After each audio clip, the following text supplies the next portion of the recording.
Hello, welcome or welcome back to my podcast where I talk about whatever I want because it's my show and my channel, and I'm very glad you're here. Thank you for stopping by. I've been feeling just in general really fatigued lately, so I was like, I'm just gonna vibe, do some crochet. The plan right now is a beanie. Sorry, I know that this is supposed to be like a largely audio experience. I'm making a square beanie, which is really easy because you just make a square and then you sew all the seams together and then you're good to go. I'm rebranding. I hate to tell you, I'm never going to talk about a single video game ever again. And I'm only going to be doing crochet content, even though I'm not fast necessarily. And I can't produce, and I wouldn't be able to produce content at a sustainable rate. I'm pivoting. And that was my plan the whole time when I started this channel 3 years ago. I was like, I'm definitely going to pivot out of my main interest and main hobby that I've had for honestly my whole life. And I'm going to take up something new and just completely do something else. I started learning how to crochet towards the end of February, and now I feel like I have an okay sense of what I'm doing.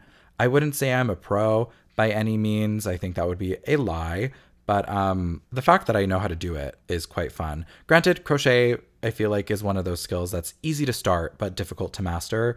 And I'm definitely not doing anything super duper complicated just yet. I did make a sweater vest kind of that I was going to wear for this, but it's also made out of this same yarn. And I just felt that would be a lot of pink for the frame. But yeah, it's definitely overtaken my algorithm because I've been watching a ton of tutorials. I'm mostly getting crochet adjacent content, which is really fun. I've always wanted to learn how to make clothing to some extent, so it is really cool that I did make something that I can wear. I don't like it. I don't like the sweater vest that I made. Hang on, we'll pause for a second. So this is her.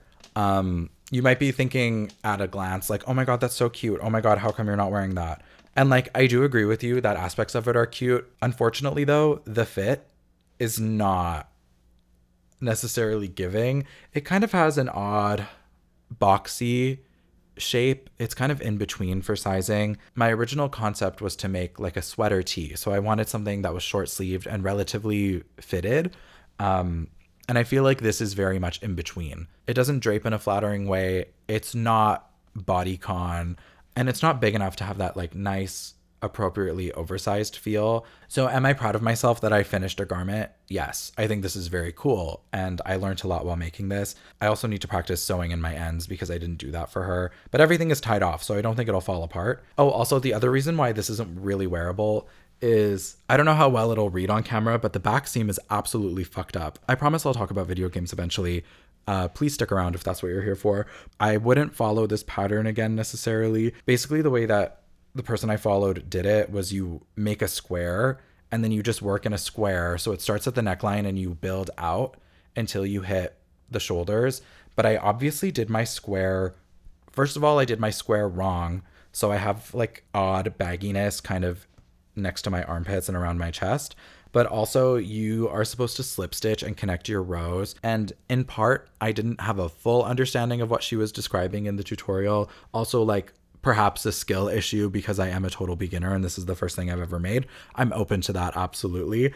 The next thing I make, I'm not going to do it starting at the neck and then building down. I think that was a mistake for me, and that's why I don't have the fit I want.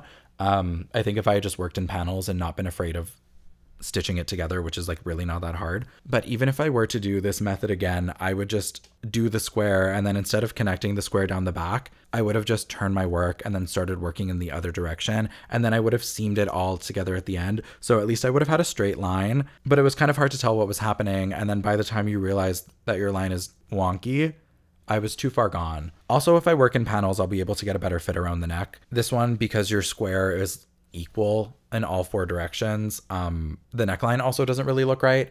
It doesn't look that bad from the front, but it looks really messed up in the back, and that's another reason why I'm I don't know if I can wear it, but I will keep it as a sign of complete work and skill acquisition, you know what I mean? Anyways, back to the beanie that I was working on. I'm very excited. It'll be a square beanie, so it'll have kind of that cute cat ear pinch on either side of the head. So I'm hoping that it works. I'm making it kind of based on another beanie that I have, but that beanie has a lot of stretch. So I'm kind of making this one a little bit bigger just to make sure that it'll actually fit on my head. I have a big head, I have a lot of hair, and I also have just a little bit of leftover yarn from the sweater vest project, and I feel like this will use most, if not all of it. In terms of what's going on with me, I'm intending on going back to school in the fall. However, I had a really big issue with getting into my classes, and I didn't realize that I was going to get gate kept from most of them because the program works in cohorts, which I didn't realize. And because I'm not part of a cohort, I don't have like any sort of priority when it comes to getting into those classes. So my enrollment date on the portal was April 4th, but I'm not able to get into my classes until June 20th. So that's not for another couple months. And that's if those classes don't fill. And like, if I'm not really able to get into any of my classes, there's not really much of a point in going back. Like, I don't want to take one class a semester until I meet my degree requirements. That just doesn't seem realistic. But yeah, like I was only able to get into 2 classes next year out of the 10. So yeah, that didn't work out, but I guess I'll update later as to whether or not school is a journey for me. In my last episode, which I guess was about 3 weeks ago, I said that I was going to take a little break from playing games because I was just generally feeling fatigued. So I didn't play anything for about a week. I had binged Persona 3 Reload and Final Fantasy 7 Rebirth really quickly back to back. Like, I played those games at honestly a relentless speed that I don't think was good for me. I actually think in hindsight that playing Rebirth so quickly had a negative impact on my experience overall because I was just really rushing to get to the end. I do think that game is a little long, and I think some of the mostly optional inclusions were really just there to pad out the runtime. I think that a little bit. However, I think I was too excited to get to the end. Because that was the big gag. Like, how are they going to handle it? This is a non-spoiler space. I feel like generally, if you know, you know, every person who's talking about the game online is talking about what they think of the ending in general.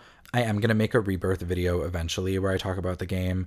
But I think now that I've had a little bit of time to like sit with it, I do feel more positively about the game overall. And I think if I hadn't sat down for like 11-hour sessions where I was just like racing to hit the finish line, like I was playing.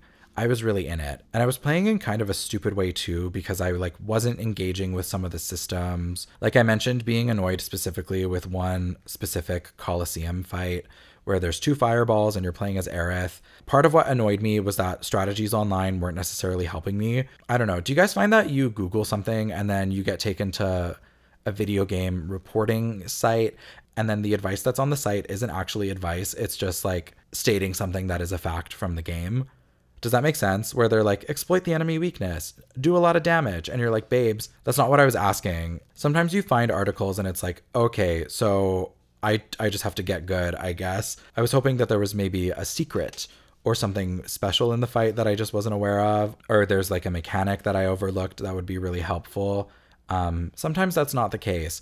In this particular Coliseum fight though, like had I just been normal and worked smarter, not harder, I would have gone and bought some elemental materia, which would have given Aerith the resistance. If you know, you know, it's the fireball fight in the Coliseum that a lot of people are angry about, at least on Twitter. And then like people who are really good at the game are like, oh, I can't believe people don't understand the systems, which is like not very helpful.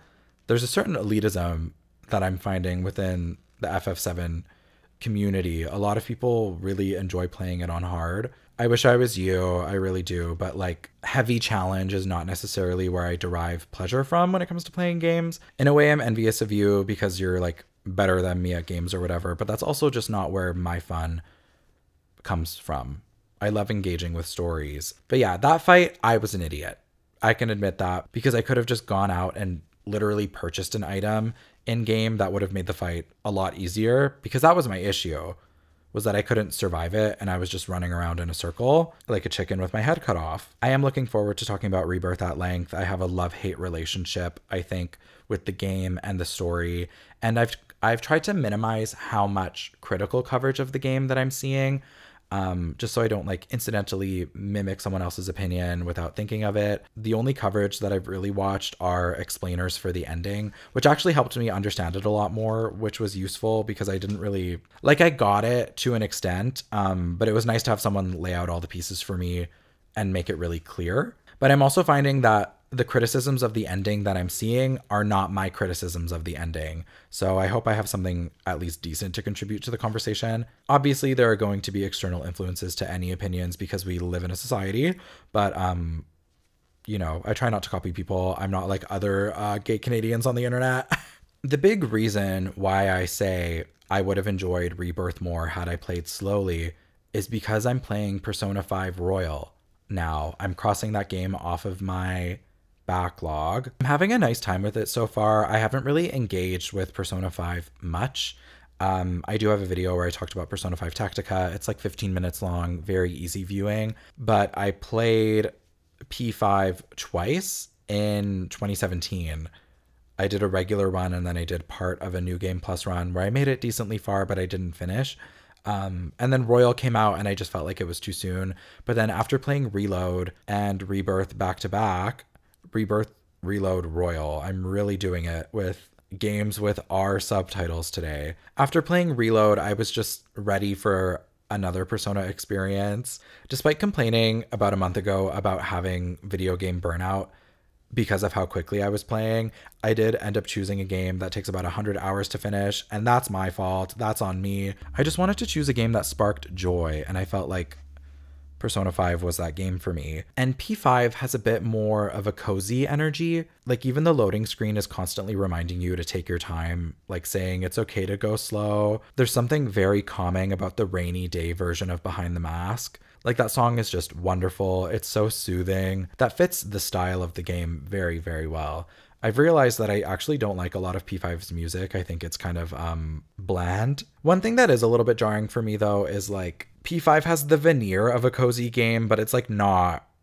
It's not. The beginning of the game, I remember really liking it when I first played it, but now upon replay, I was like really, I guess, emotionally involved in a sense where I was like, oh my God, like that is so horrible. Like I felt so bad for the characters. But like if you've played Persona 5, you know that the beginning is a lot. I remember like broad stroke story beats from the original, so I can't really tell what they've added. I know a general praise of Royal is that they added more content. They really fill in the gaps of the narrative. Amongst the main party, I can't really tell what's new, but obviously like there are new characters in the game and I'm really enjoying both of them. I like Maruki, I like Yoshizawa. It would be both a blessing and a curse if I went into the game relatively blind, but I know that they're both key figures in accessing the third semester, and if you don't do things right, you actually can't play it, which is like the con, because if you don't know that you're supposed to max out their social links, you don't have access to the brunt of the new content, and you're gate kept out of it. Like you have to restart the game, or at least that's my understanding. But I like both of the characters so far. Like Maruki is charming. Yoshizawa, I kind of ship Yoshizawa and the protagonist together. In this run, I'm doing the thing where you can date all the girls and there's no consequence. Because even though I don't like doing that, mentally I was like, babes, it's just a game. Like you can play with the dolls. It's fine.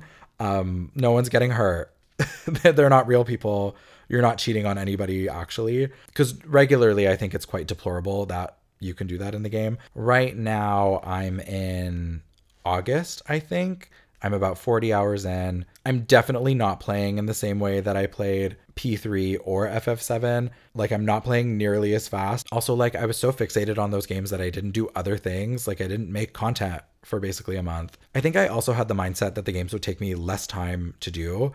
And then I ended up having a lot of fun. And that's why both of those games had such long run times for me, was because I was like, let's do it. This is all I want to do. I think I'll be back to making content a little bit more regularly. I'm going to try one of these more casual videos once a month, and then 2 of like my quote unquote normal content. Right now I'm working on the Rebirth video. I haven't actually started it yet. I just have a lot of ideas floating around. I'm about like halfway through my 3 houses reflection on my Crimson Flower run that I streamed. I'm really looking forward to that video. It's been nice for me to walk down memory lane and like review how much I loved that game, because I'm talking about my run, but I'm also talking about just the game in general, because I have a lot of Fire Emblem related content, but I haven't talked about 3 houses in the style of my other videos yet, where I really break down the story. I've mostly talked about specific characters or character design videos. Let me know if you'd like to see a Golden Deer design video, if you've seen my Black Eagles or Blue Lions ones.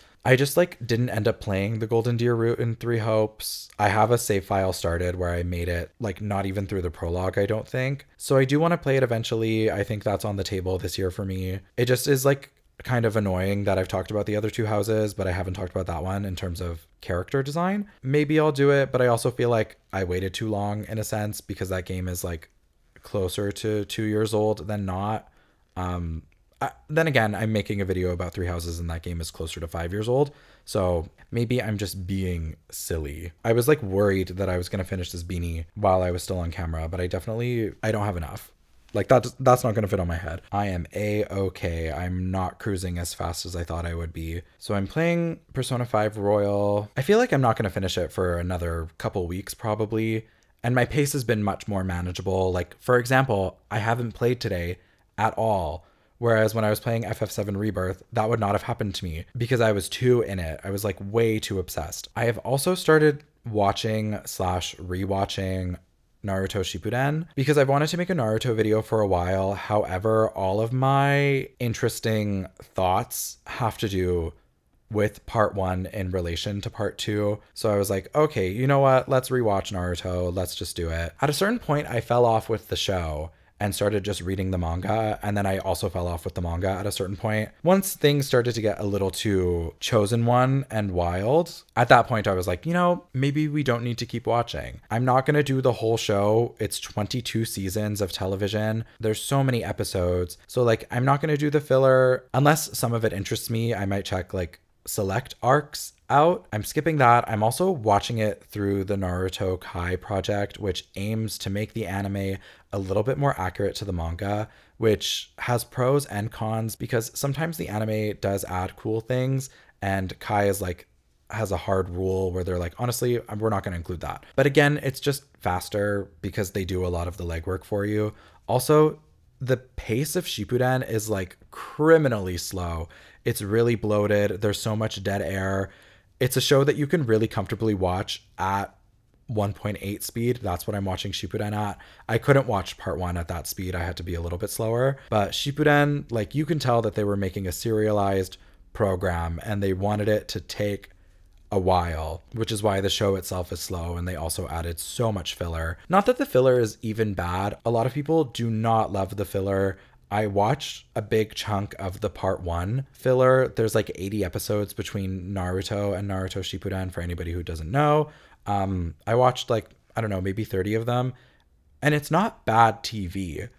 Like if you enjoy kids television, it's fine. I feel like in terms of quality, it like sits up there with Teen Titans and I don't know, Shaolin Showdown and Jackie Chan Adventures. I'm like, okay, this just reads like a kid's show to me. I thought it was going to be like quality wise bad. I think the only thing that sucks about the filler is that they can't make story changing decisions. So like, unfortunately, nothing is allowed to matter too much. But there's one episode in the Mizuki arc where the art style of the show is like completely different. And visually, it's one of the strongest episodes of the show. Like you could tell that the creatives were like, this actually doesn't matter. Like we can just have fun with this. Someone got into the office that day and they were like, we're going to make art. I'm partway through season 2 of Shippuden. Again, there are 22 seasons. We'll see how long it takes me to get through all of it. At 1.8 speed, I am making decent progress. Like I'm 40 episodes in, but there's like hundreds. Place your bets down below how long it's going to take me to finish Shippuden, and then how long on top of that it'll take me to do the Naruto video. For a frame of reference, I was going to do the Naruto video last year. I bought things to do that video, and then I was like, this isn't sparking joy. So I don't think I can. But I have a better sense of what that video is going to look like if I address Shippuden in the video as well. I think it's going to be a longer one, kind of similar to my Digimon Survive video. If you guys have seen that one, it's the longest video on my channel. It's like 1 hour and 40 minutes. I truly do a deep dive, and I think that's what this will be. Anyways, I finished the row. This is where I got to. This is not going to be very good for my hair. Yeah, I still have like a long way to go. It's like maybe half the length of what it needs to be before I'll be able to actually make it into a hat. Maybe not half, maybe like we're 2/3 of the way there. Like looking at that, that's not terrible. Again, it won't fit my head, and I need to make it a little bit bigger because like this fabric compared to other knit beanies that I have doesn't have the same stretch as something that you buy in a store, but that's not horrible. That would fit a child. Anyways, I don't know if you can tell, my throat is starting to get really, really sore. So I think that's all from me today. If you enjoyed, please feel free to like, comment, share, subscribe. Tipping options are down below if that tickles your fancy. And hopefully I will be seeing you soon with some more video game commentary because I have things in the works. I'm always working. You might not see me, but I'm always working. Thank you. Bye.